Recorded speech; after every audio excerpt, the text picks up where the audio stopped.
గొప్పతనాన్ని వాక్యముల నుండి మనం చూడబోతూ ఉన్నాం.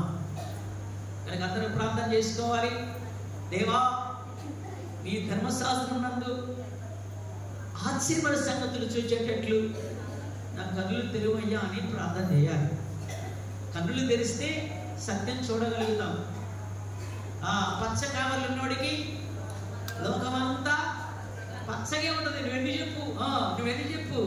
ఒక ప్రేమలో పడిపోయిన వ్యక్తి, ఆ ప్రేమలో పడిపోయిన వ్యక్తి తల్లిదండ్రులు అంటారు ఆవనే చేసుకుంటారు పిల్లలు ఒత్తిడి చేస్తాడు. అరే ఏముందిరా, కనీసం పోతే తినడానికి కూడా ఇంట్లో గతి లేదు కదరా, ఎందుకు ఆ ఇంటికి ఎందుకు, నీకు మంచి సంబంధం లేదు, నాకు ఆయనే కావాలా అబ్బో ఆయన లేకపోతే బతకలేనుగా, ఆయనకు నేను అసలు మనసు ఇచ్చేసా, నా హృదయం ఇచ్చేసా, ఇక నేను బతుకంతా ఆయనతో పంచుకోబోతున్నాను, ఇక వేరే పెళ్లి చేస్తే నేను చేస్తా అని అంటాను. మనకు తెలుసు పెళ్లి చేయడం గురించి వాళ్ళు పెళ్లి కుటుంబాలు ఎంత కష్టంగా ఉంటాయి అనేది. కానీ వాళ్ళేంటి కొత్త అంటాడు. మళ్ళీ నా కళ్ళు పెట్టి చూడు నీకు ఎక్కడుంటుందో, నా కళ్ళతో చూడు ఎంత అందంగా ఉంటుందో, నా కళ్ళతో చూడు ఎంత అందంగా ఉన్నాడు పిల్లగాడు, ఎంత బాగుంటాడు సినిమా యాక్టర్ లాగా. కానీ మనకేమనిపిస్తుంది, ఏం చేయాలి ఎట్లా ఈ భయంకరమైనటువంటి భూమి నుంచి ఎట్లా తీసుకురావాలని మనం ఎంత బాధపడుతున్నాము. అలాగే లోక సంబంధమైనటువంటి ఆ పాపకు మైకములో పడిపోయిన వ్యక్తిని యేసు గొప్ప దేవుడు ఆయన రక్షణ రుచి చూపిస్తే ఎంత బాగుంటుందో అని రుచి చూసిన వాళ్ళందరూ వాళ్ళ కొరకు ఆశపడుతూ ఉంటారు. మనం ఎందుకు చెప్పిన వాళ్ళకి వినలేదు. కానీ ఒక సమయం వచ్చింది, కళ్ళ పొరలు రాలిపోతే గానీ దేవుని చూస్తారు. హల్లెలూయా. సౌలు అనే వ్యక్తి ఒకటే పిచ్చి కలిగి ఉన్నాడు. ఏంటంటే యూదా మతంలో మతనిష్ట కలిగిన వాడు, గరిష్ట కలిగిన వాడు, ధర్మశాస్త్రాన్ని కట్టోపంతం చేశాడు. గమనీయులైనటువంటి ఆయన దగ్గర బాగా నేర్చుకున్నాడు. ఇక ధర్మశాస్త్ర ప్రకారం చేయటమే నా వృత్తి అనుకున్నాడు. అంతకంటే ఆ పని చేసే యాజకులు ఉన్నారు, ప్రధాన యాజకులు ఉన్నారు, ఆ ధర్మశాస్త్రోపదేశకులు ఉన్నారు. వాళ్ళకి అనుకూలంగా నడుచుకుంటే అదే గొప్ప భాగ్యం. ఎందుకంటే వారు బోధిస్తున్నారు, ఈ సేవలో వాళ్ళు బాగా ఉండి ఒకరి మతంలో కలుపుకోవడానికి ప్రయత్నాలు చేస్తున్నారు. కాబట్టి నేను కూడా ఈ ధర్మశాస్త్రం చదివాను కాబట్టి దేవుడికి సేవ చేసినట్టుగా వీళ్ళు ఏం చెప్తారు ఇంటి చాలు, అదే నాకు పుణ్యం, అదే నాకు మోక్షం, అదే నాకు భాగ్యం అనుకున్నాడు సౌలు.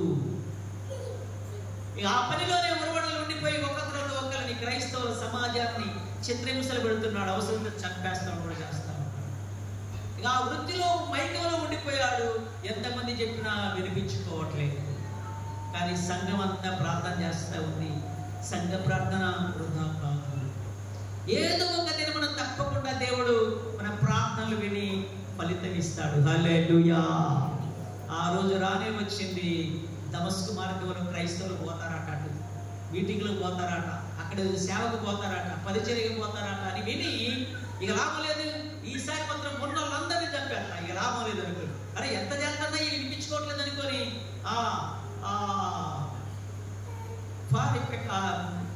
బబులోను దేశంలో ఉన్నటువంటి రాజు నెబుకద్నెజర్ రాజు నా మాట వినకపోతే ఈ అగ్నిగుండాన్ని 7 రెట్లు చేస్తాడు. నేను చెప్పినట్టుగా ఈ విగ్రహాన్ని మొక్కకపోతే, నేను చెప్పినట్టు మీరు చేయకపోతే నా కోపం మంచిది కాదు, నిన్ను ఎవడు రక్షించలేడని, ఏ దేవుడు నేను రక్షించలేడని ప్రగల్భాలు పలికినటువంటి ఆ యొక్క నెబుకద్నెజర్ రాజు ఎలా తను హెచ్చించుకొని ఆ అగ్నిగుండాన్ని 7 రెట్లు చేశాడో, ఇక ఆయన కూడా పీచుకొచ్చిపోయాడు అనమాట ఈ సౌలు అనేవాడు. ఇక ఈశ్వరుతో లాస్ట్గా అసలు క్రైస్తవ్యమే లేకుండా చేస్తా అని అనుకున్నాడు. ఏమో మరి ఆయన మనసులో మనకి తెలియదు. కానీ ఇక ఇప్పుడు మాత్రం గుర్రం వేసుకొని ఆయన బట్టి కొంతమంది ఎప్పుడు పడుతున్నారు, సైన్యం ఉంది ఆయనకి. వాళ్ళందరూ కలుసుకున్న దమస్కు మార్గంలోకి వచ్చి క్రైస్తవులు హింసిద్దామని బయలుదేరి టైంలో అక్కడికి వచ్చే లోపల అక్కడికి వచ్చినాక దేవుడు ఆయన దర్శించాడు. దేవుడు ఆయన పట్టుకున్నాడు. దేవుడు ఆయన్ని గద్దించడం స్టార్ట్ చేసేసాడు. ఆ వెలుగు వచ్చేసింది, దెబ్బ కింద పడిపోయాడు. అప్పుడు కళ్ళ పొరలు రాలిపోయినాయి. హల్లెలూయా. ఏం రాలిపోయినాయి? కళ్ళకున్న పొరలు రాలిపోయా, గర్వం అనేది రాలిపోయింది ఆ కళ్ళకు. ఇప్పుడు గుడ్డోడు అయిపోయాడు కొన్ని రోజులు. మళ్ళీ కళ్ళు వచ్చే అననీయ ద్వారా ఆ కళ్ళు దేవుడు చూసే కళ్ళు. హల్లెలూయా. నిన్ను చూసే కన్నులు నాకు ప్రభునందు ప్రియమైనటువంటి సంగమా, దేవుని బిడ్డలారా, చూడాలంటే ఆ కళ్ళు తెరవబడాలి. దేవుడి మనసు అర్థం కావాలంటే నీ మనసు తెరవబడాలా, మీ మనోనేత్రాలు తెరవబడాలా. ఒక స్త్రీ గర్భం ధరించాలంటే గర్భం తెరవబడాలా. లాజరు బయటికి రావాలంటే ఆ సమాధి రాయి తీయబడాలా. నా ప్రియ సంగమా, దేవుని బిడ్డలారా, నీ నోరు దేవుని స్తుతించాలంటే నోరు తెరవబడాలా. జకరయ్య నోరులాగా మోగకూడదు. జకరయ్య నోరు ఏమైంది? గుళ్ళు పోయి యాజకత్వం చేస్తాడట. తిరిగి వచ్చాక ఇంత లేట్ అయిపోయిందని అడుగుతుంది, అంటున్నాడు. అంటే ఏంటి, నాలుగో పోయింది. ఏమైంది తప్ప అనుకుంటే ఏదో దర్శనం దొరికింది అని అనుకున్నాడు. ఆ దర్శనం ఏంటంటే, ఈ వయసులో నీకు ఒక కొడుకు అంటావు, నీ భార్య ఎంత గర్భవతి అవుతుంది, అలాంటి చెప్పిన తర్వాత ఆయనకి యోహాను అని పేరు పెట్టాలంటే ఈ వయసులో లేదా నమ్మలేదా? నమ్మనందుకే నోరు మోగపోయింది. మళ్ళీ పేరు పెట్టే టైం వచ్చినాక ఏం పేరు పెడదాం పిల్లగాడికి అని అంటే, సరే మనం ఎందుకు ఆయన తండ్రిని అడుగుదాం, ఎందుకంటే ఆయనకి ఏమైనా తెలుసో ఒకళ్ళ ఈ యొక్క కోరికలు ఉన్నాయో ఏమో పిల్లగాడి పేరు పెట్టాలని. అప్పుడు నోరు రాదు కాబట్టి ఒక సైగ చేసేటట, అంటే పలక తీసారా రాత్రని. ఏంటి, ఒక పలక తీసుకురా రాత్రని తీసుకుని వచ్చి పలక తీస్తే, సరే నోరు బాగాలేదుగా, మనసు బాగానే ఉందిగా, ఆలోచన బాగానే ఉందిగా, ఆ పలక మీద ఏమని రాశాడంటే యోహాను అని రాసేసాడట. ఎప్పుడైతే ఆ మాట రాశాడో నోరు వచ్చేసింది. హల్లెలూయా! అందరూ భయపడింది. దేవుడు అద్భుతాలు కలుగుతుంటే విశ్వాసం వచ్చేస్తుంది. వాళ్ళు ఉన్నటువంటి దేవుడి మీద ఉన్న ఆ లోక సంబంధమైనటువంటి పరిస్థితులని మారి తారుమారై భయం వచ్చేస్తుంది. భయం వచ్చి దేవుడికి ఇష్టం ఉండడానికి మారిపోతారు. హల్లెలూయా! ఎంత గొప్ప దేవుడు పిల్ల, ఎంత మంచి దేవుడు మన దేవుడు. అటువంటి దేవుడి యొక్క నామాన్ని ఘనపరచడానికి, స్తుతించడానికి మీ అనుభవంలో ఉండాలి అంటే కళ్ళు తెరవబడాలి, మనసు తెరవబడాలి. ఈరోజు ఈ వాక్యం మన గుండెల్లోకి వెళ్ళిపోయి మన అభిప్రాయాలని మార్చాలి, ఆలోచనలన్నీ మార్చాలి. ఎబ్రీ పత్రికలో ఉన్న గొప్పతనం ఏంటంటే, దేవుడి వాక్యానికి ఎంత గొప్పతనం ఉందో 4వ అధ్యాయం 12వ వచనంలో రాశాడు. ఏంటంటే, దేవుని వాక్యము సజీవమై బలము గలదై వాడి గల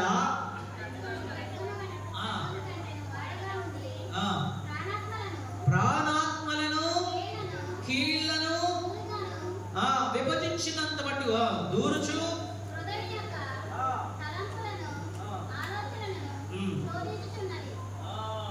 తలంపులు ఆలోచనలు శోధిస్తుంది. శోధించడం అంటే తెలుసా, బంగారం మంచిదా కాదనే దాంట్లో, వెండి మంచిదా కాదనే దాంట్లో ఒక మూసలో పోసి సన్నటి మంట, ఒక గొట్టం ఉంటుంది ఒక కంసాల దగ్గర. ఆ గొట్టంతో సన్న మంట, బాగా మంట వస్తూ ఉంటుంది. ఆ మంటలో ఒరిజినల్ బంగారం, ఒరిజినల్ వెండి అయితే ఎంత గాలు, అట్లా దాంట్లో కల్తీ ఉంటే అది కరిగిపోతుంది. శోధించడం అన్నమాట. నువ్వు నిజమైన భక్తిమంతుడివా, నిజమైన విశ్వాసమేనా, దేవుని నమ్ముకున్నావా, లోకాన్ని నమ్ముకున్నావా, నటిస్తున్నావా, ఏషదారివా, ప్రభు వస్తే ఎత్తబడతావా, ఇవన్నీ కూడా నిన్ను నువ్వు ఆలోచన చేసుకోవడం. గుంపులు గేటలాగా మతభక్తిలో ఉన్నావా, మోసపోతావు జాగ్రత్త అని చెప్పడానికి శోధన చాలా అవసరం. ఈ వాక్యమే శోధిస్తుందని బైబిల్ చెప్పబడుతుంది. నీ హృదయంలోకి వెళ్ళిపోయి నీకు ఒక తీర్మానం చేసుకునే అవకాశం ఇస్తూ ఉంది.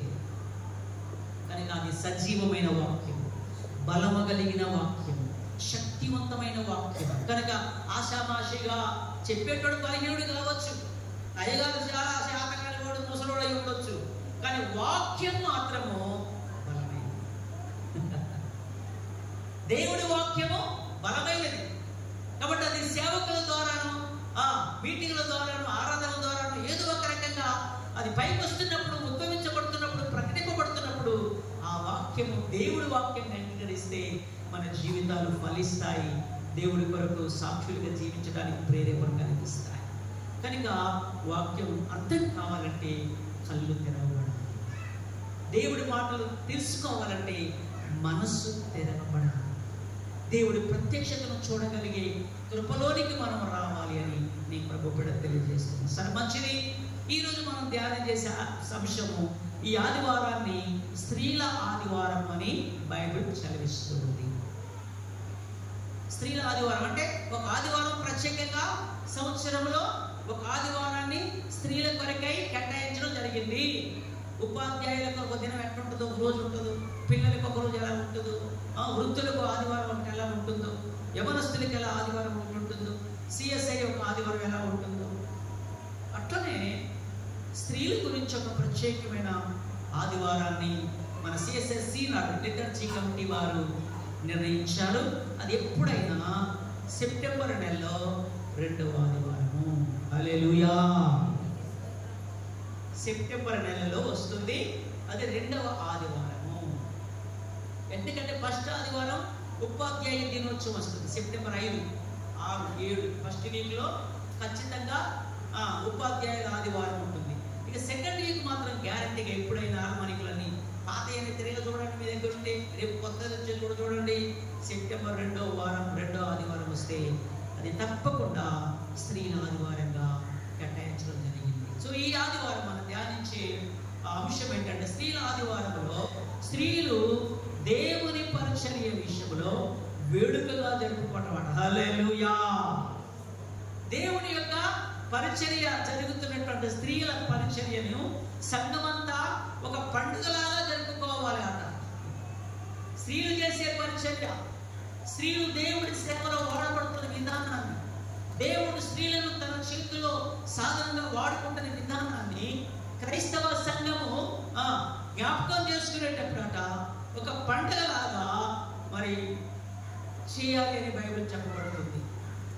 ఈరోజు దేవుడి యొక్క సన్నిధిలో దేవుని స్తుతించడానికి వచ్చిన మనమందరం కూడా దేవుని ఎలా స్తుతిస్తాం, దేన్ని బట్టి స్తుతిస్తాము అంటే సృష్టి అంతా దేవుని స్తుతించున్నదని బైబిల్ ఉంది. సృష్టి మొత్తము దేవుని స్తుతించుచున్నది. మరి మనం ఆయన పోలికలో, ఆయన స్వరూపంలో, ఆయన చేత మలచబడి, ఆయన రక్తం చేత కొనబడిన మనం ఎంతగా దేవుని స్తుతిస్తున్నాము. కీర్తన 19లో ఆకాశము దేవుని మహిమపరుస్తూ ఉంది, అంతరిక్షము ఆయన చేతి పనిని ప్రచురం చేస్తుంది. అంటే సృష్టిలో అన్ని దేవుని స్తుతించుచున్నవి. ఇప్పుడు పాడబాద్దాం కీర్తన బుక్లో చివరి వచనం ఏంటంటే సకల ప్రాణులు యెహోవాను. ఏంటట? సకల ప్రాణులు దేవుడు స్తుతికి పాత్రుడు, స్తోత్రాలుడు. ఆ స్తోత్రములలో అన్ని దేవుని స్తుతిస్తుంటే సైన్యమా అని రాశాడు ఒకసారి. కీర్తన 148 2వ వచనం, ఆయన దూతలారా మీరందరూ ఆయన సైన్యములారా, ఆయనకు ఒక సైన్యం ఉందట. హల్లెలూయా అన్న దాంట్లో దాంట్లో ఏమంటే సైన్యం ఉందా? వచనం వస్తుందా? అల సైన్యములకు అధిపతి అయిన ఆ దేవుని ఆయనకు ఒక సైన్యం ఉందట. ఆ సైన్యం దూతల సైన్యమే కావచ్చు, కానీ నేను అనుకునే సైన్యం ఏంటంటే ఇక్కడ ఉంది ఆ సైన్యం.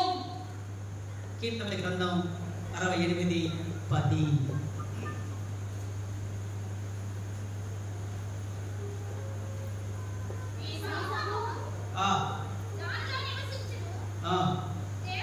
దేవా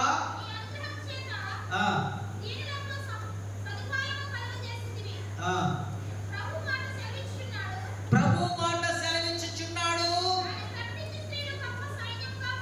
దానిని ప్రకటించే స్త్రీలు ఎలా ఉన్నారు? ఈ లోకంలో సైన్యముగా ఉన్నారు. హల్లెలూయా.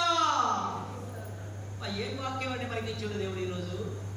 స్త్రీలు అబలలు కాదు, చాతకాని వారు కాదు, బలహీనులు కాదు, మట్టితో చేయబడ్డవారు కాదు, ఎముకతో చేయబడ్డవారు. హల్లెలూయా.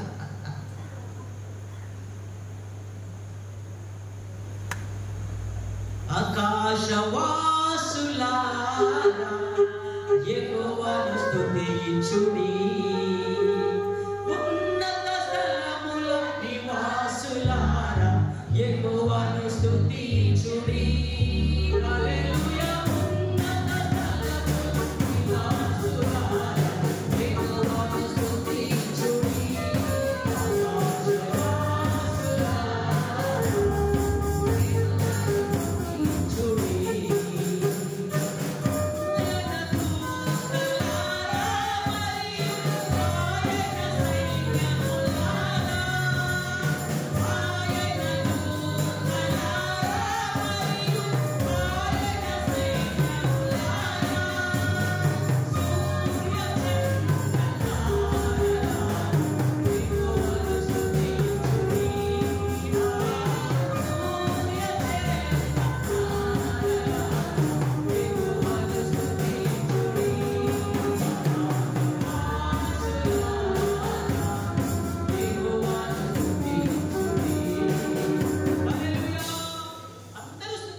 వృద్ధులు, యవ్వనులు, పిల్లలు, కన్యకలు అందరూ స్తుతిస్తుంటే ప్రత్యేకంగా స్త్రీలు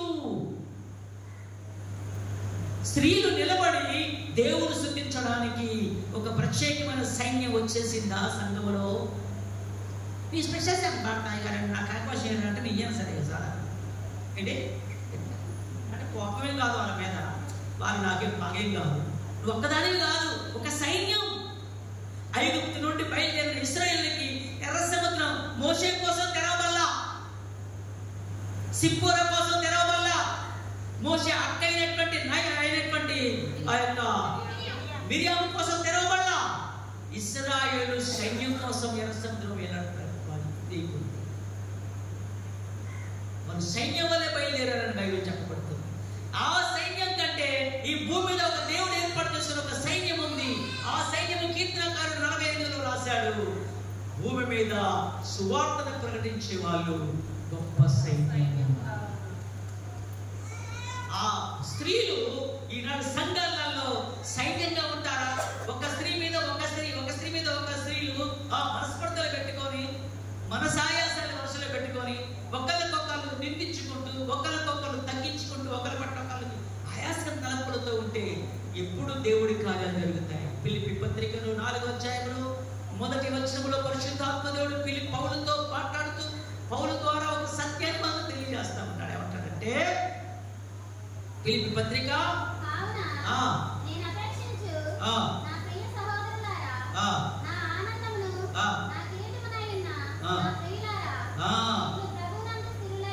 ప్రభువునందు స్థిరులై ఉండండి,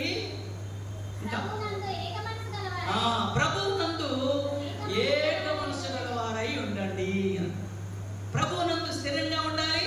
ఆ స్థిరమైనటువంటి మనసు ఎలా ఉండాలంటే ఐక్యత కలిగే స్థిరంగా ఉండాలి. ఐక్యత అంటే ఒక సైన్యం. ఈనాడు సంఘాలలో ఐక్యత లేక చీలిపోతున్నాయి. కారణం అంటే లోకాశలు బట్టి చీలిపోతున్నాయి. ధనానికి ప్రాధాన్యత ఇవ్వడం ప్రారంభమైపోతుంది. లోకమైన వాటికి ఎక్కువ ప్రిఫరెన్స్ ఇవ్వడం జరిగిపోతుంది. కానీ దేవుడి చిత్తానికి కానీ ఆత్మకి మాత్రం ప్రాధాన్యత లేదు. బయట సంబంధించినటువంటి ఆచారాలకు మాత్రం బాగా ప్రాధాన్యత ఇవ్వడం జరుగుతుంది. మనుషులు చేసే కార్యక్రమాలకి అలవాటు పడిపోయినటువంటి పరిస్థితులు కనపడుతున్నాయి. 3వ వచనంలో ఏమని రాశాడంటే, అవును నిజమే, సహకారి ఆ స్త్రీలు క్లెమెంతుతోనూ నా ఇతర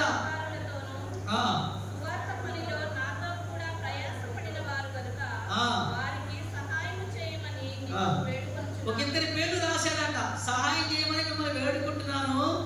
ఆ సహకారుల పేర్లు జీవ గ్రంథంలో రాయబడ్డాయి. హల్లెలూయా. స్త్రీల పేర్లు రాస్తూ వారు ఎవరగా యువతియు సుంటికేసు వాళ్ళిద్దరట పౌలు యొక్క అద్భుతమైన పరిచర్యలో ప్రాణాలు దారపోసారట. అందుకని వాళ్ళ పేర్లు జీవ గ్రంథంలో రాశారు. నేను ₹1,00,000 ఇస్తానా అంటే జీవ గ్రంథంలో రాయడం వాళ్ళు కూడా అక్కడ పరలోక రాజ్యంలో. ఏంటి నువ్వు దేనికి సహకరిస్తున్నావు? ఇక్కడ ఎవరు రాశారంటే సహకారుల పేర్లు. దేవుడి పరిచర్యకి, ఆత్మ సంపాదన పరిచర్యకి నీ ధనం, నీ శక్తి, నీ జ్ఞానం, నీ తలంతు, నీ వరములు దేవుడి సేవ కొరకు, పరిచర్య కొరకు నువ్వెంత వరకు సహకారిగా ఉంటున్నావు? రాజకీయంగా సహాయం చేస్తుంది నేను. ఏంటి వాళ్ళ పేరు రాజకీయానికి ఎంత డబ్బు పెట్టాక, మతంలో ఒక వ్యక్తిని కలుపుకోవడానికి, మన మతంలోకి రావడానికి బోర్డు కృషి చేస్తా. సౌలు సాంప్రదాయాలకు, లోకమైన ఆచారాలకు ఎట్లయినా ముందుకు వచ్చేస్తా. కానీ దేవుడి పరిచర్య కొరకు, ఆత్మను సంపాదించే ఈ భారగుర్తమైన సేవ కొరకు ఒక సైన్యాన్ని తయారు చేయడానికి, ఆ సైన్యానికి అయ్యే ఖర్చు, మనం కాపాడబడుతున్నాం, క్షేమంగా ఉన్నాం, ఆరోగ్యంగా ఉన్నామంటే మన వాళ్ళే సైన్యంలో చేరి అక్కడ బాట చుట్టూ అన్నపానాలు మరిచి సలికి మనకి ఎండకి ఎండుకుంటా ఉనుక్కుంటా మన కొరకు కాపలాలు గాయబట్టి హాయిగా నిద్రపోతున్నారు. అది ఉక్రెయిన్ అనుకో, రష్యా వరకు ఎక్కడో చెప్పండి, నిద్రపోతారా నిద్రపోతారా? రష్యా ఉక్రెయిన్ ఇప్పుడు ఎన్నాళ్ళు బట్టి చేస్తాను ఉద్యమం. లక్షల మంది చచ్చిపోతానుగా, ఆస్తులన్నీ పాడైపోతాయిగా. నీకు అలాంటిది ఏమవుతుందా? ఇంకా హాయిగా ఆరోగ్యంగా సంతోషంగా నీ కొరకు ప్రాణాలు పెట్టి దేవుడు తన దూతల్ని కావలి నుంచి కాపాడుతూ ఉంటే ఈ అద్భుతమైన పరిచర్యకు నీ సహకారం ఎంతవరకు ఉంది? కోట్ల కోట్ల డబ్బులు, వేల వేల డబ్బులు, లక్షల డబ్బులు మన దగ్గర నిల్వ చేసి పెట్టుకొని దేవుడి పరిచర్య మాత్రం చాలా నిర్లక్ష్యంగా ఒక లిమిట్ పెట్టుకొని ఆ లిమిట్ వరకే కానీ ఇంకెక్కువగా ముందుకు వచ్చినట్లేని పరిస్థితి. ఒక సేవకుడి యొక్క అవసరత, సేవకుడి యొక్క ఇంటి నివాసాలు, పరిచర్య విషయాల గురించి పట్టింపు లేని లేని పరిస్థితిని చూస్తా ఉంటాం. ఈ సత్తుపల్లి గ్రూప్ చర్చ్ కౌన్సిల్లో ఒక కల్లూరికే అయ్యగారికి ఇల్లు లేదు, అందరి పంతులు గారికి కూడా ఇల్లు. ఒక పంతులు గారికి ఉంది అద్భుతమైన ఇల్లు, సూపర్ ఇల్లు ఉంది.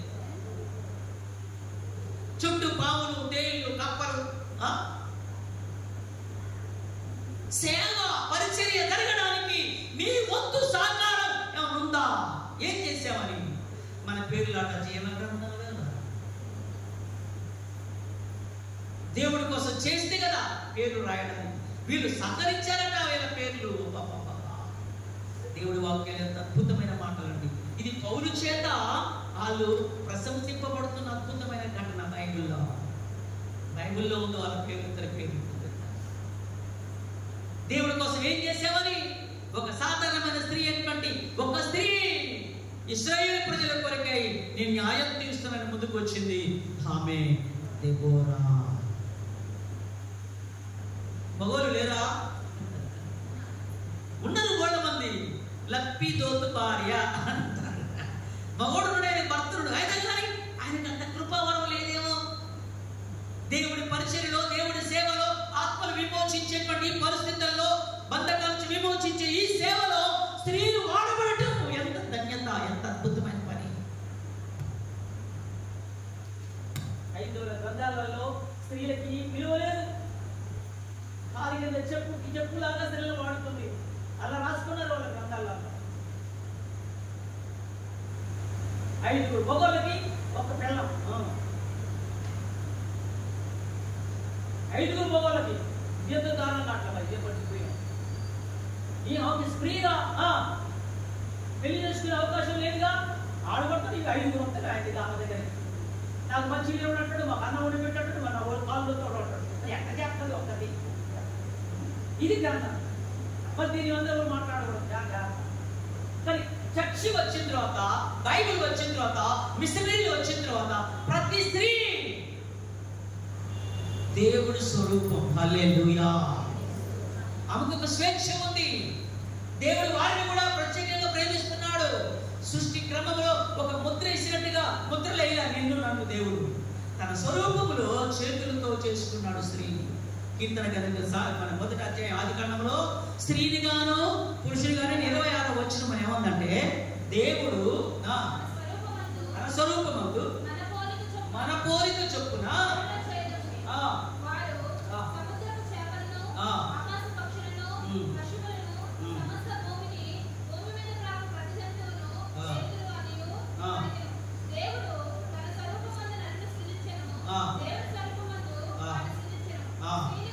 స్త్రీని గాను పురుషుని గాను హల్లెలూయా ప్రత్యేకంగా తన మనసులో స్త్రీలను చేయాలనే తలంపు కలిగి ఉంది. ముద్ర అచ్చులు పోసినట్టుగా అచ్చులు పోసి నన్ను దేవుడు తయారు చేయలేదు.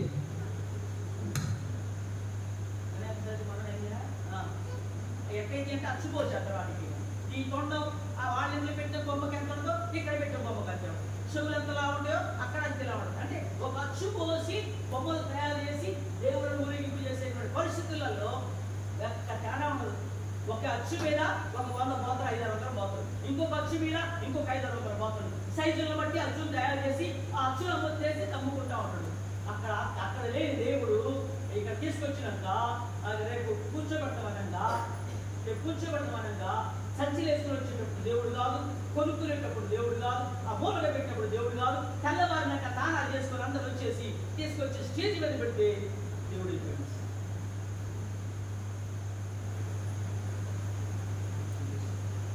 ఇంత అద్భుతమైనటువంటి సృష్టికర్త దేవుడు నిన్ను ఎన్నుకొని నిన్ను ఏర్పరచుకొని ఆయన సేవలో పాలిభాగస్తురాలుగా ఉండాలని మీకు ఇచ్చిన తలాంతు, అది ధనమే కావచ్చు, వరమే కావచ్చు, శక్తి సామర్థ్యాలు ఏదైనా కావచ్చు, ఈ సైన్యంలో నువ్వు చేరతావా? నువ్వు దేవుడి కొరకు సైన్యంలో చేరితే నీ పేరు జీవగ్రంథంలో. ఇంత అద్భుతమైన పేరు. ఇంత రేషన్ కార్డుల పేరు లేదన్న తల కింద అయిపోతారు. ఈ గవర్నమెంట్ డబల్ బెడ్రూమ్ ఇవ్వాలంటే అందరికి వస్తున్నాయట, మీకు లేదా? ఎందుకంటే మీ రేషన్ కార్డు లేదు. అసలు 14 సంవత్సరాల దాకా రేషన్ కార్డు సంగతి మర్చిపోయాను, ఎప్పుడో వెళ్ళిపోయాడు. వచ్చిన కొత్తలోనే వైఎస్ రాజశేఖర వచ్చినప్పుడు రేషన్ కార్డు వచ్చింది. ఆ సంవత్సరం 1 సంవత్సరం ఉన్నాం, వెంటనే ట్రాన్స్ఫర్ చేసి పడేశారు. అక్కడ సంవత్సరం ఉన్నాం, మళ్ళీ ట్రాన్స్ఫర్ చేశారు. ఇది దీన్ని ఎక్కడికైనా తీసుకెళ్ళిపోవాలని ఒకరికి ఇచ్చేసి మీరు తీసుకోండి అయ్యండి, వాళ్ళు ఒకళ్ళు తీసుకోకుండా ఇది ఉంది అంటే అయ్యాది లేడు, ట్రాన్స్ఫర్ అయిపోయినట్టు కనీసం మాకు వచ్చి మీకు వచ్చి తీసుకుని చూస్తుంది. చాలా ఏళ్ళ బట్టి రేషన్ కార్డు లేదు. మళ్ళీ కొత్తగా కాంగ్రెస్ ప్రభుత్వం వచ్చిన తర్వాత రేషన్ కార్డులకు పెట్టుకోండి, అందరూ ఇండ్లలో పెట్టుకోండి, గ్యాస్కి పెట్టుకోండి, ఇంకా అన్ని పెట్టుకోండి. 6 పథకాలు ఎన్నో ఈ 6 ఇంట్లో పెట్టుకోండి అంటే అప్పుడు మాదిరిలో గ్రూప్ చైర్మన్గా ఉన్న నేను నాకు గ్రూప్ చైర్మన్ పదవద్దు, నాకేమొద్దు, నాకు గవర్నమెంట్ ఇల్లు కావాలా. ఇంతవరకు నాకు సొంతలో ఓటే వేయలేదు. ఇప్పటికి నేను దాదాపు 33 సంవత్సరాలు నా అయ్యగారి పనికి ఇంటి నుంచి బయటికి వెళ్ళాను. అసలు నేను ఎవరో సరిగా తెలియదు. మా సంఘం, మా ఊళ్ళో, సొంత ఊళ్ళో ఏదో అప్పుడప్పుడు కార్యక్రమం కనబడిపోతా తప్ప అసలు ఏం ఇల్లు లేదు, పొల్లు లేదు, ఏమీ లేదు. మా నాన్న సంపాదించిన ఇల్లు అంతే, స్థలం అవుతుంది. 3 కోర్సుల మీద ఇల్లు కట్టాడు, 3 అన్నదమ్ములు కలిగి. ఆ ఇల్లు ఉండి ఉంటే నేను లేదని నా భాగం అంతా కూల్చేశారు. గవర్నమెంట్ కూడా ఏం చేసిందంటే, కేసీఆర్ వచ్చినప్పుడు పాత ఇంట్లో మొత్తం కూల్ చేయండి, లేకపోతే బాగోదని ఆర్డర్ పెట్టేసిందంట. వచ్చి మా ఇల్లే కనపడదు, పాత ఎప్పుడు దాని ఆ నామరూపాలు కూడా కూల్చి పడేశారు. ఏం అడ్రస్ లేదు, ఇంటి అడ్రస్ లేదు, రేషన్ కార్డు లేదు, ఓటు హక్కు లేదు, ఏది లేదు. వచ్చి పోతుంటే నువ్వులు అంటున్నారు. రేషన్ కార్డు వేరే ఊళ్ళో ఉన్నప్పుడు అదే రాఘవేంద్రగూడ అని ఇళ్ళ దగ్గర అక్కడ చేస్తున్నప్పుడు అతనికి రేషన్ కార్డు వచ్చి నాకు కూడా వచ్చేసింది, బాగానే ఉంది. అక్కడ ఉన్నప్పుడు వరకు తీసుకున్నా, దాన్ని ఇంకొక దగ్గర పని చేయాలి. ఇక ట్రాన్స్ఫర్ కోసం ఎంఆర్ఓ ఆఫీస్ చుట్టూ తిరిగి తీసుకొచ్చి వదిలి తీసుకున్నాను. దాదాపు 14 సంవత్సరాలు అయింది రేషన్ కార్డు లేక. మళ్ళీ మనం పెట్టుకుంటా ఉంటే మీకు రేషన్ కార్డు ఉందని అంటాడు. అక్కడ ఓపెన్ చేసి చూస్తే రేషన్ కార్డు మీకు ఉంది అని కొట్టేయబడుతుంది. అట్లా అది ఇదైపోతుంది, అడిక్ట్ అవుతుంది. ఏంటని చెప్పేసి మా జీవనం ఒక రాత్రంతా సెల్ ఫోన్లో దాని గురించి ఆరా తీసి నాన్న మన రేషన్ కార్డు ఉందనండి. ఆ పట్టణ ఏంటి 14 ఏళ్ళ కూడా రేషన్ కార్డు లేదని బాధపడుతున్నాం. అవును, కానీ వేరే నెంబర్ మీద మనకి రేషన్ కార్డు ఉంది అని అన్నాడు. అది హుజూర్ నగర్లో ఉంది అన్నాడు. హల్లెలూయా. అక్కడ హుజూర్ నగర్కి వెళ్ళిపోయినాక అక్కడ ఈ ప్రభుత్వం వారు కొత్త రేషన్ కార్డులు కట్ చేసినవి అన్నీ కూడా, అంటే గవర్నమెంట్ జాబ్ లేదు, ఒక ఏం పెద్ద ఉద్యోగాలు ఏం లేవు, చిన్నపాటి ప్రైవేట్ పనులు అయ్యగారి పని చేసుకుంటామని వాళ్ళు ఆరాధీశారో ఏం చేశారో తెలియదు. మళ్ళీ కేసీఆర్ గారి హయాంలోనే నా అడ్రస్ తెలుసుకున్నారు, ఎక్కడో ఏమో తెలుసుకొని అక్కడికి ట్రాన్స్ఫర్ చేసేసారు వాళ్ళంతా. ఎక్కడికి? అది హుజూర్ నగర్కి. 2007 సంవత్సరం గుర్తులేదు మనకి.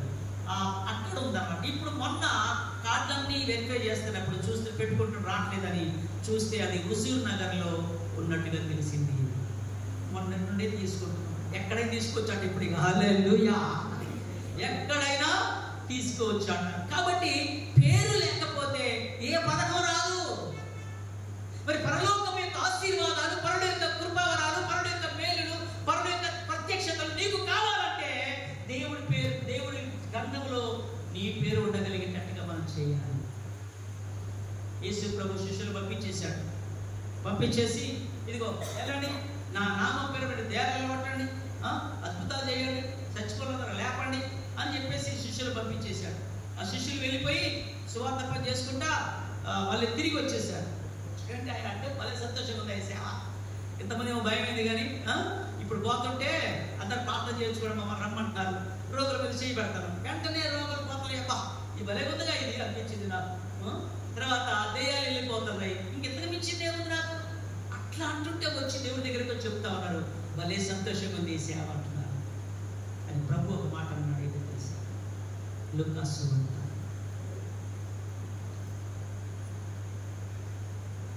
10వ వచనం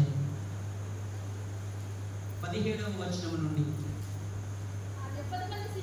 ఆ 70 మంది శిష్యులు సంతోషముతో తిరిగి వచ్చి ప్రభువా దెయ్యాలు కూడా నీ నామము వలన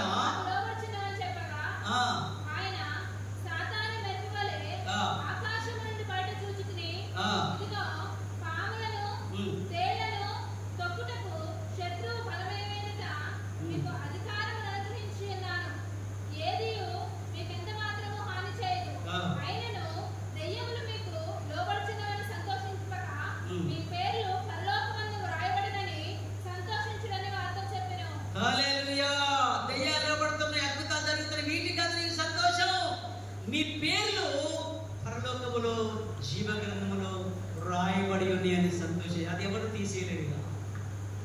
దాని కొరకై యాగాలు చేసినటువంటి వీర వనితలు పరిశుద్ధ గ్రంథములో గోపురాలుగా కనపడతారు. ఇది అంశం ఏంటంటే దేవుని పరిచర్యలో స్త్రీల పనిని బట్టి సేవని బట్టి ఒక వేడుకగా జరుపుకుందాం అంటున్నాడు. వాళ్ళు చేసినటువంటి పనులు పూర్తి చేసుకుంటుంటే ఒక పండుగ చేసుకోవాలంటే కారణం. ఐదవ పండుగ చేసుకుంటారు, దీపావళి పండుగ. ఆ నరకాసురుడు అనే మాట చంపేసారట, అందుకే టక్కాకాలు కలిసి పండుగ చేసుకుంటారు. కూడా అసలైనటువంటి పండుగ సంతోషం. ఒక వ్యక్తి మారు మనసు పొందితే పరలోకంలో సంతోషం, భూలోకంలో సంతోషం. ఒక వేడుక. స్త్రీలుగా సమాజంగా మీరు కూడి ఎన్నిళ్ళు దర్శించారు.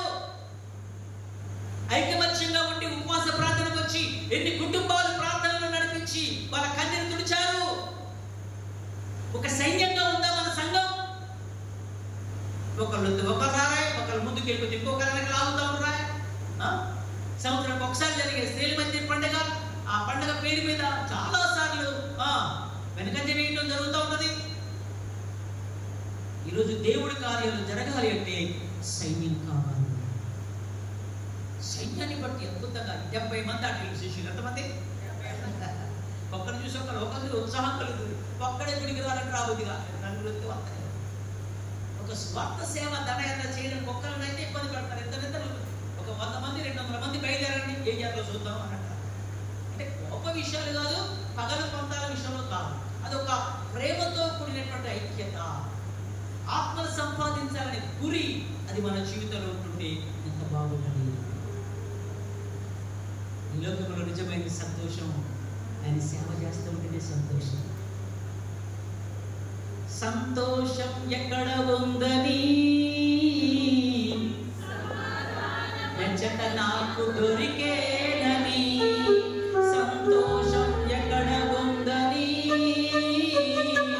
సమాధానం మెచ్చట నాకు దొరికేనని, జగమంతా వెతికాను, వెనులందరి అడిగాను, జగమంతా వెతికాను, వెనులందరి అడిగాను, చివరిగా నీలోనే కనుగొన్నాను, చివరిగా నీలోనే కనుగొన్నాను.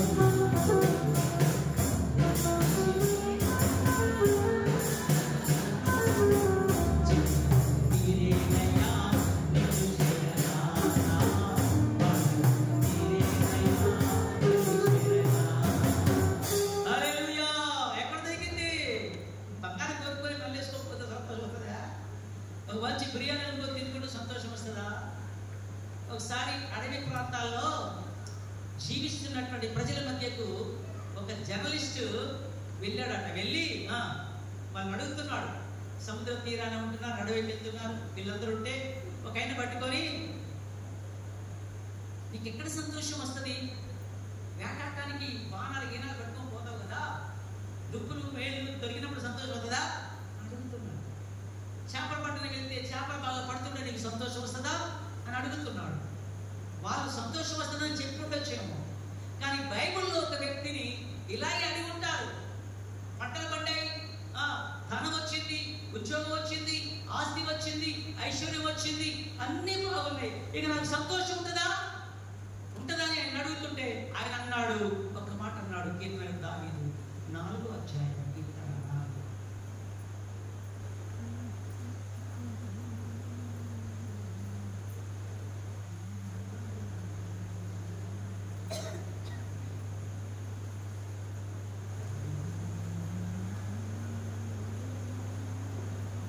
6వ వచనం నుండి మాకు మేలు చూపువాడెవడని పలుకువారు అనేకులు. యెహోవా నీ సన్నిధి కాంతి మా మీద ప్రకాశింపజేయుము. వారి ధాన్య ద్రాక్ష రసములు విస్తరించిన నాటి సంతోషము కంటే అధికమైన సంతోషాన్ని నా హృదయములో పుట్టించావు. హల్లెలూయా. వారి ధాన్య ద్రాక్ష రసాలు బాగా పంటలు పండి గొప్పగా పెరుగుతున్నాయి లోక సన్మానంగా.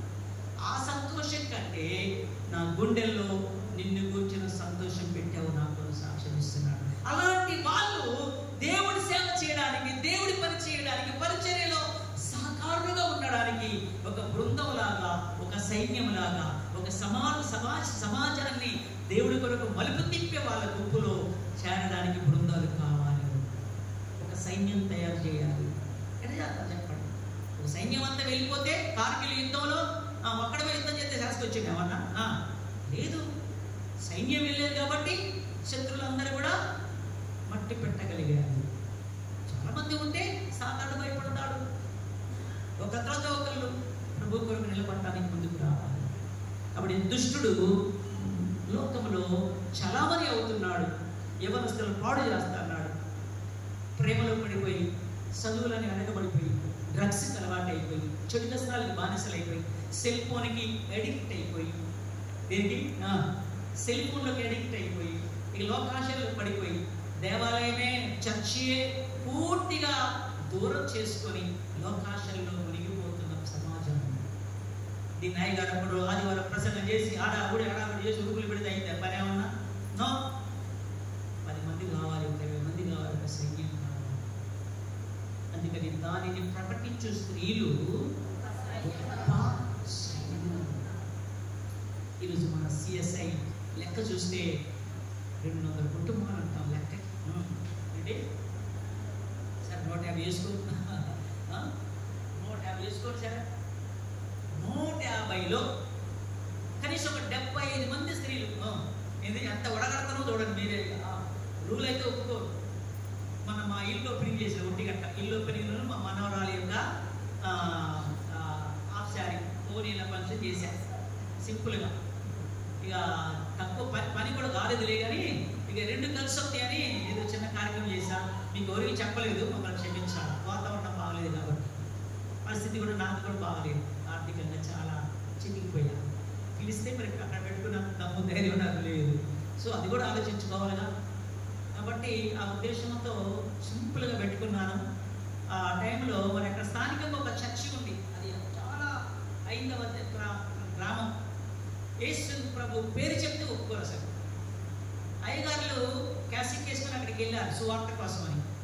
దూరదొండ కాయలు అట్ట ఉంటాయి అక్కడ, నాకు తెలియదు ఉన్నవని. ఆ కాయలు తీసుకొచ్చి క్యాసెట్ మీద రాసేసారు.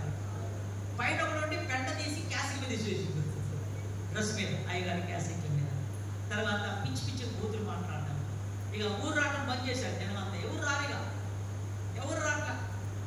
కానీ ఒక్క వ్యక్తి పాల్వంచలో KTPS థర్మల్ పవర్ స్టేషన్లో జాబ్ చేస్తూ రిటైర్డ్ అయిపోయి దేవుడి సేవ మీద ఆశ కలిగి ఆ గ్రామానికి వచ్చాడు. వచ్చి అక్కడ ఉపవాస ప్రార్థనతో ప్రారంభం చేశాడు సేవ. ఈరోజు దాదాపు 15-20 కుటుంబాలు దేవుని ఆరాధించుకుంటున్నారు. చప్పట్లు కొట్టండి ప్రభువుని. అక్కడికి ఒక పాస్టర్ పాల్వంచ నుంచి వస్తాడు, పాల్వంచ నుంచి వస్తాడు. అయితే మా ఇంట్లో ప్రార్థన. అయితే మా పిల్లలు అడిగారు, అయ్యా మా ఇంట్లో మరి మా అమ్మాయి ఫంక్షన్ ఇల్లు ఓపెనింగ్ అని. అంటే అప్పుడు ఇల్లు ఓపెనింగ్ అప్పుడు పిలవలేదు, ఫస్ట్ పిలవలేదుగా అని. నేను రాను, మీరు సొంత కవర్లు కట్టట్లేదు, మీరు అది ఇయ్యట్లేదు, ఇది ఇయ్యట్లేదు, నేను రాను అని చెప్పేసి అన్నాడు. మా పిల్లలు రాబో మా నాన్న 10 మంది పట్టుకుపోతున్నాడు. ఆయన అలాంటిది ఉంటే బాగోదు అక్కడ తెలుసుకోవాలి. స్థానికంగా సేవలు తెలుసుకోవాలంటే ఆయన ఆదివారం వస్తే మరి కనపడుతున్నారా దాని కాడ హెచ్చించుకుంటాడు, బాగా ఇబ్బంది పడతాడు, ఏం చేస్తాడు రానట్టంటే ఏమవుతుందో అని చెప్పేసి అని పిల్లలు కొని ఇంటికి పోయి రమ్మని పిలవమని పిలిచి. సో ఆయన వచ్చాడు.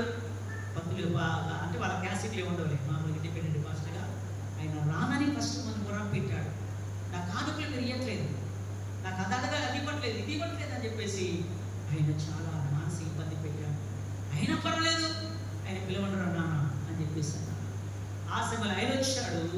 ఆయనతో పాటు మన సిఎస్ఐలు ఒక ఇద్దరు ముగ్గురు విషయం ఏంటంటే ప్రియమైన దేవుని బిడ్డలారా, దేవుడి పరిచర్యలో డబ్బులు ఇవ్వకపోతే చేయలేని పరిస్థితి,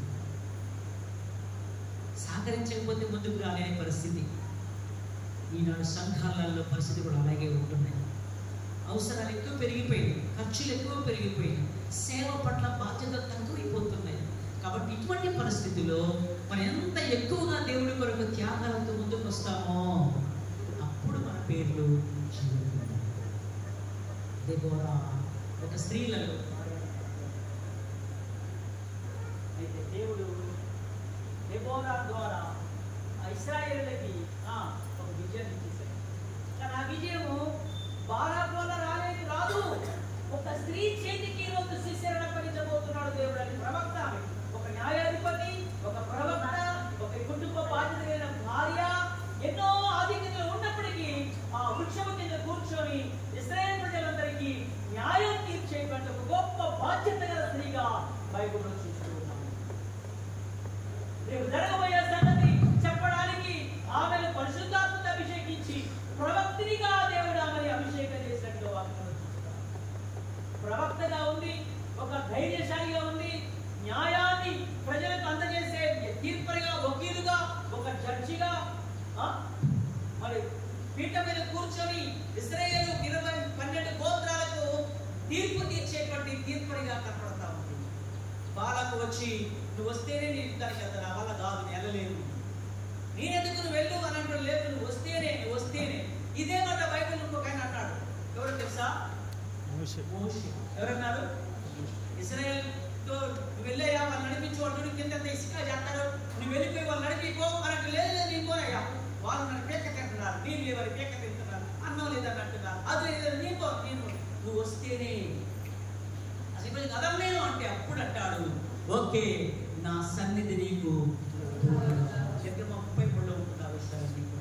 ఇక్కడ కూడా బారాకు న్యాయాధిపతి అయినటువంటి ఆమెతో అంటున్నాడు, దెబోరాను వస్తేనే. అప్పుడు వచ్చేదాకా అక్కడే ఉన్నాడేమో, ఈ పంతం గెలవటం కోసమే ఎట్లయినా పర్లేదు వదిలిపడ్డాడు నన్ను అనుకొని ఆమె బయలుదేరి వచ్చింది. సరే వస్తున్నా కానీ, నువ్వు యుద్ధానికి వెళ్తున్నావు కానీ నీ వల్ల ఇశ్రాయేలుకి విజయం రాదు. ఒక సాధారణమైన స్త్రీ చేతికి ఈరోజు మరి సిసేరాను అప్పగించబోతున్నాడు దేవుడు అని చెప్పేసి. ఇప్పుడు దేవుడు బిడ్డలారా, ఆ స్త్రీ ఎవరంటే యాయేలు. హల్లెలూయా. ఆ స్త్రీ యాయేలు, బేయేరు భార్య, హేబేరు భార్య. లాస్ట్ గా రెఫరెన్స్ చెప్పి ముగించుకుందాం. చూడండి, న్యాయాధిపతుల గ్రంథం 4వ అధ్యాయం. ఈ యుద్ధంలో అలసిపోయి సొలిసిపోయి తలదాచుకోవడానికి, ప్రాణాలు దక్కించుకోవడానికి పరిగెత్తుతా ఉన్నాడు మహానుభావుడు. ఈ పరిగెత్తి ఎక్కడికి పోవాలో అర్థం కాక 20వ వచనంకి వచ్చిన తర్వాత అతడు ఆ గుడారపు ద్వారం నిలిచి ఉండము, ఎవడే గాని లోపలికి వచ్చి ఇక్కడ ఎవడైనా ఉన్నాడని నన్ను అడిగిన ఎడల నీవు ఎవడనూ లేడని చెప్పుకోలేను. పిమ్మట హేబేరు భార్య అయినటువంటి యాయేలు గుడారము మేము తీసుకొని సుత్తె చేత పట్టుకొని అతని యొద్దకు మెల్లగా వచ్చి అతనికి అలసట చేత గాఢ నిద్ర కలిగి ఉండగా నేలకు దిగునట్లు ఆ మేకును అతని కన్నతలలో దిగగొట్టెను. హల్లెలూయా. ఒక సాధారణమైన స్త్రీ, ఒక సైన్యాధిపతి, 900 ఇనప రథాలు కలిగిన ఇలాంటి వ్యక్తికి చెప్పాలి, ఇలాంటి చెడుని తీసివేయాలనేటువంటి ఆ ఉక్రోషం, ఆ భారం, ఆ ఆత్మ తపన ఒక సాధారణ స్త్రీలో ఉందంటే వాళ్ళంతగా మానసికంగా ఇబ్బంది పెడుతున్నాడు ఈయన. నేను చచ్చిపోయినా పర్వాలేదు, నేను చనిపోయినా పర్వాలేదు. ఈరోజు దేవుడి పరిచర్యలో, దేవుడి సేవలో అనేకులు మానసికంగా, శారీరకంగా కుటుంబాలు, జీవితాలు పతనమైపోతుంటే హాయిగా టీవీలు పెట్టుకొని, మాంసాలు తెచ్చుకొని, ఆ చికెన్లు తెచ్చుకొని వండుకొని తినుకుంటా, డబ్బు సంపాదించుకుంటా, ముచ్చట్లు ఆడుకుంటా చెప్పనా. ఒక సాధారణమైన స్త్రీ నాకేం పట్టిందిలే అని అనుకుందా? ఒక ఎస్తేరు నాకేం పట్టిందిలే అనుకున్నదా? ఒక దానియేలు విగ్రహాలు పూజించి ఆ ప్రాంతంలో విగ్రహాలు పెట్టి ఎవరైనా మొక్కకపోతే అగ్నిగుండంలో వేస్తానని సవాలు విసురుతున్నటువంటి ఆ బబులోను దేశంలో దానియేలు ఊరుకున్నాడా? అందరూ నాకేం పట్టిందిలే, వాళ్ళు చూసుకుంటారులే, ఏం చూసుకుంటారని చెప్పేసి అలా నిర్లక్ష్యం చేస్తే మన దగ్గర సువార్త వచ్చేదా? కానీ దేవుడి కోసం ఏదో ఒక సాహసం చేయకపోతే రేపు గ్రంథాలు తెరవబడతాయి, జీవ గ్రంథాలు తీయబడతాయి. ఆ గ్రంథంలో ఏమైనా చేస్తే ఆ పేరు ఉంటుందని ప్రభు కూడా తెలియజేస్తున్నాం. ఆలోచన చేసుకోండి, పరిశీలన చేసుకోండి. దినములు చెడ్డవి, సమయాన్ని నీకు ఇచ్చిన కృప, నీకు ఇచ్చినటువంటి అవకాశం, ఒక సాధారణమైనటువంటి ఆయేలు గుండె ధైర్యం చేసింది. కొద్దిగా మిస్ అయిందనుకో జీవితం ఉంటుందా? రాహబ్ అనే ఒక బైబిల్లో ఉంది స్త్రీ, వేశ్య. ఆమెటి వేశ్య, తప్పుడు పని చేసుకుంటూ బతుకుతున్నామే. ఆ ఎరుకో గోడ మీద కొనసాగిస్తూ ఉంది. ఎందుకు ఆ మార్గం ఎంచుకుంటుందో మనకు బైబిల్లో తెలియదు. అసలు ఆ పేరు కూడా చెప్పరు. అంత భయంకరమైనటువంటి చెడు వృత్తి కలిగినటువంటి స్త్రీ. అలాంటి ఆమె దేవుడి గురించి విన్నదాట. ఇశ్రాయేలు ప్రజల మధ్య జరుగుతున్నటువంటి విజయాలు వింటూ ఉంటే ఆమెకు నమ్మకం కలిగింది. అదే సమయంలో యెహోషువ ఒక ఇద్దరు వేగుల వారిని ఎరుకోను చూడటానికి పంపించినప్పుడు ఈమె గోడ దగ్గర ఉంది కదా, మీరు ఎవరయ్యా అంటే ఇశ్రాయేలు అని చెప్పేసి వాళ్ళ రహస్యంగా తీసుకొచ్చి అటుక మీద దాచిపెట్టేసింది. సమాజానికి తెలిసిపోయింది. ఇద్దరు వచ్చారట, ఎవరి వాళ్ళు అని అడుగుతుంటే, అయ్యా నా బతుకు తెలుసు, నా జీవితం తెలుసు, నేను వేశ్యని. అనేక మగవాళ్ళు నా దగ్గరికి వచ్చి పోతా ఉంటారు. ఏంటి, రకరకాల ప్రజలు నా దగ్గరికి వచ్చి పోతారు. వాళ్ళు వచ్చిన పని నిజమే, వాళ్ళు వచ్చారు, పని అయిపోయింది, వెళ్ళిపోయారంట. ఎంత ఒక్క నిమిషం కనుక తెలిసినట్టు పైన దాసిందేమో చూసినట్టయితే ఆమె బతుకుంటుందా? మరీ దారుణమైన బతుకు. అయినా దేవుడి విషయాలు విన్నది. మీ మధ్య యెహోవా చేసిన కార్యాలు, ఆ ఓగు రోజు విషయంలో తర్వాత మిగతా రాజుల విషయంలో చేస్తే ఆ మాటలు వింటుంటే మా గుండెలు కలిగిపోతున్నాయి. ఆ సాక్ష్యం అది. ఈ రోజు సంఘాల్లో అలా అద్భుతాలు జరగకుండా ఉండడానికి కారణం ఏంటంటే మనం అందరం చేతులు కట్టుకొని మీ ఉద్యోగాలు, మీ ఆస్తులు, మీ కుటుంబాలు, మీ శ్లోకమైన స్వాస్థ్యాల మీద మనసు పెట్టారే తప్ప ఆత్మ సంపాదన గురించిన ఆలోచన ఒక్కరిలో కూడా ముందుకు రావట్లేదు. కనుక స్త్రీల మధ్య పండుగలు సెప్టెంబర్ స్టార్ట్ కాబోతాం. ఏదైనా సాధించాలంటే మగవాళ్ళు సాధించలేరు, స్త్రీలు సాధిస్తున్నారు ఈ రోజుల్లో. గవర్నమెంట్ కూడా స్త్రీలకి ఎక్కువగా పథకాలు, ఇళ్ళు డబల్ బెడ్రూమ్ ఎవరికి ఎత్తరాట, ఆడవాళ్ళకి ఎత్తరాట, మగోడికి ఏమి ఏం చేయాలంటారు. ఇన్ని సదుపాయాలు, ఇన్ని సహకారాలు, ఇన్ని ఆలోచనలు, ఇన్ని పరిస్థితులు ప్రభు ఎన్నో రకాలుగా ఈ రకంగా తీస్తూ ఉంటే టైం పాస్గా లోక ముచ్చట్లలో, వ్యవహారాల్లో మునిగిపోయి దేవుడి ప్రేమను దూరం చేసుకుంటావా? దేవుడి సేవ నిర్లక్ష్యం అవుతుందా? దేనికి సహాయం చేస్తున్నారు? వీళ్ళు దేవుడి సేవలో నా కోసం ప్రాణాలు ఇవ్వడానికి సహకారం అందించారు. లూకాసు 8వ అధ్యాయంలో కూడా కొంతమంది స్త్రీలను వైద్యులను లూకా రాస్తాడు. వాళ్ళట తమకు కలిగిన ఆస్తి, తమకు కలిగిన స్థిర ఆస్తులని దేవుడి సేవ కోసం పరంగా పెట్టారట. లూకాసు వార్త 8వ అధ్యాయంలో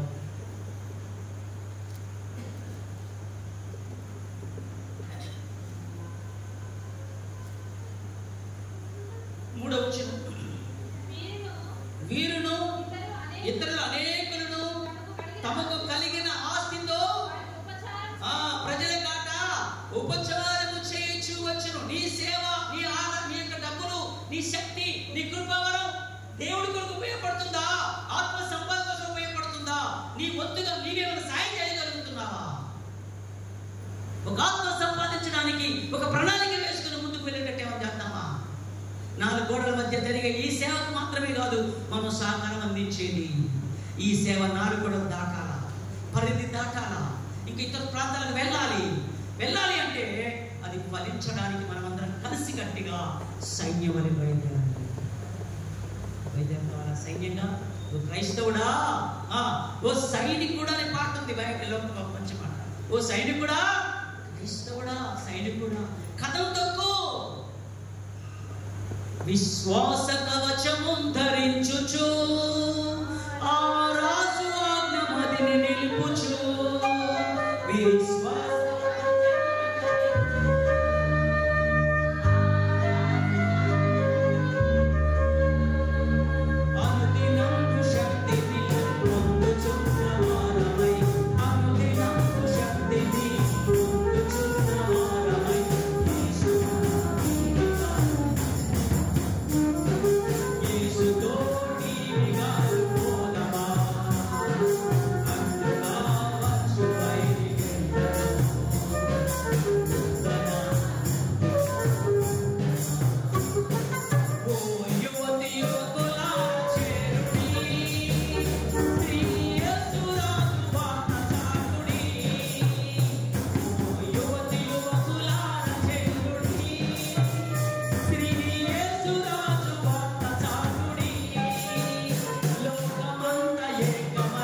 వంశావళిలో రాహబు పేరు రావడం ఎంత అద్భుతమైనటువంటి కార్యం చూశారు.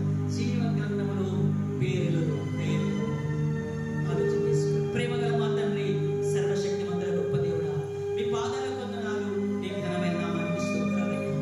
మా జీవితాలు ప్రేమించావయ్యా. పోయిన సంవత్సరం సెప్టెంబర్ 2వ ఆదివారం స్త్రీల మైత్రి అంశం పండుగ గురించి ధ్యానించుకున్నాము.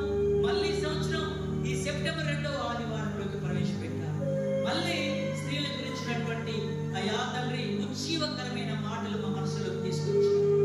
అప్పటికిప్పటికీ మా సంఘములో స్త్రీలు ఎంతగా ఉజ్జీవంగా ఉత్తేజపరుతులై నశించు ఆత్మల కొరకు, బాధపడుతున్న కుటుంబాల కొరకు, బంధకాల్లో ఉన్న కొరకు ఉపవాసాలతో, దీక్షలతో, భారముతో నడుము కట్టుకుని ఇంటింట తిరిగి నీ సువార్తను ప్రకటించే స్త్రీలుగా మా సంఘంలో ఒక సైన్యాన్ని మీరు బయలుదేరనీయాలని మీరు ఆవేశంతో, ఆత్మ వేదనతో ఈ మాటలన్నీ దీన సేవకులు అందించాలని నమ్ముతున్నాను. ఈ మాటలు రాబోయే కాలంలో సఫలమవునట్లుగా నీ కృప తోడుగా వచ్చి నడిపించి మరి యేసు పేరిట వేడుకుంటున్నాము తండ్రి. ఆమేన్.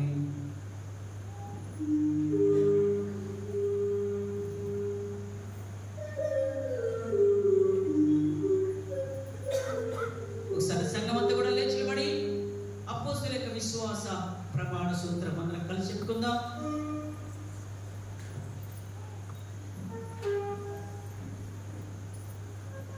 పరలోక భూలోకముల సృష్టికర్త యెహోవా సర్వశక్తి గల తండ్రి అయిన దేవుని నమ్ముచున్నాను. ప్రతి